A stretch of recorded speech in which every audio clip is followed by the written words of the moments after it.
এটা হচ্ছে আমাদের ধুলিয়ান গঙ্গা স্টেশন, একদম সুপার করে দিয়েছে। বাম্পার মনে হচ্ছে যে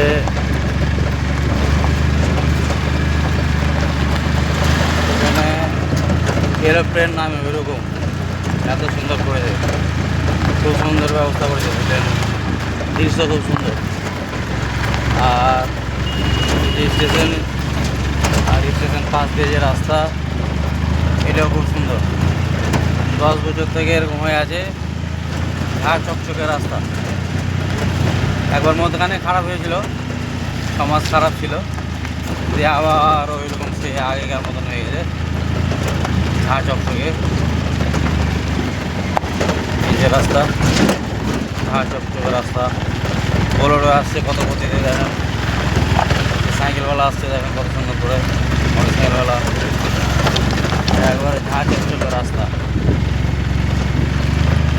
একবার মধ্যেখানে খারাপ হয়েছিল, 6 মাস মতো ছিল, তারপরে আবার আগেকার মতো হয়ে গেছে। 10 বছর থেকে এরকম হয়ে আছে ঝাঁ চকচকে, 1 টাকা করতো না। আর গাড়ি কোনো ব্যাপার না, এগুলোতে 100 স্পিডে গাড়ি চলছে। যদি টোটোওয়ালারা মনে করে যে এগুলোতে 50 স্পিডে গাড়ি চালাবো, তো টোটোওয়ালা চলবে 50 স্পিডে। এত সুন্দর রাস্তা। ধুলিয়ান গঙ্গা স্টেশনের পাশ দিয়ে যেটা রাস্তা,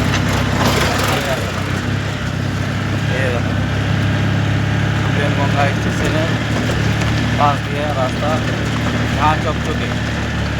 জাপানি টেকনোলজি, স্পেস টেকনোলজি দিয়ে রাস্তা তৈরি করা। এত সুন্দর রাস্তা, তারা গাড়ি চালিয়ে জীব হয়েছে। না হটর মোটর, না ঘটর মোটর, রাস্তা একদম তেল চুইছে রাস্তা। এত সুন্দর রাস্তা।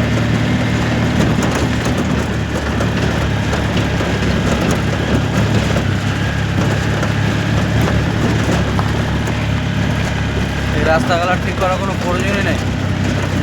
আরও 10 বছর এরকম থাকুক, কোনো অসুবিধা নেই। এরকম ঝাঁ চকচকে রাস্তা থাকলে দেশের লোক খুব উন্নতি করবে, ফাটাফাট যাওয়া আসা করতে পারবে। একটা কথা আছে যে দেশের যোগাযোগ ব্যবস্থা ভালো, ওই দেশের উন্নতি বেশি হবে। আমাদের এই রাস্তার অবস্থা খুব ভালো।